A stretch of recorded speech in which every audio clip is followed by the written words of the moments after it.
नमस्कार. मी नीलाक्षी काळे सालके. मातृगंधच्या सणांच्या गोष्टीमध्ये आपण ऐकणार आहोत बकरी ईद.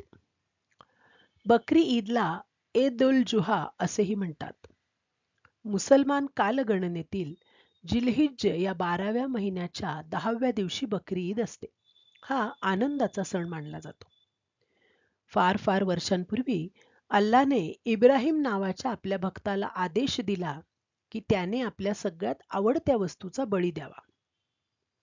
इब्राहिमने ठरवले की आपला लाडका मुलगा इस्माईल हीच आपली सगळ्यात आवडती वस्तू आहे.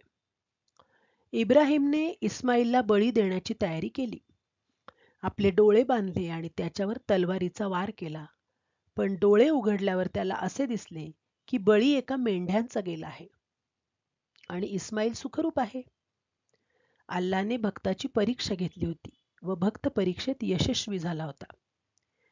अरबस्थानात मक्का येथे मीना नावाच्या ठिकाणी ही पहिली कुर्बानी झाली. या कथेची आठवण म्हणून मुसलमान लोक बकरी ईदच्या दिवशी खास नमाज पढतात व बकरे, मेंढे इत्यादी प्राण्यांचा बळी देतात. त्यास कुर्बानी म्हणतात. त्या प्राण्यांचे मांस नंतर नातेवाईकात व गरिबात वाटण्यात येते. अल्लाच्या म्हणजे देवाच्या भक्तीसाठी आपल्या अत्यंत प्रिय वस्तूचा सुद्धा त्याग केला पाहिजे अशी बकरी ईदची शिकवण आहे.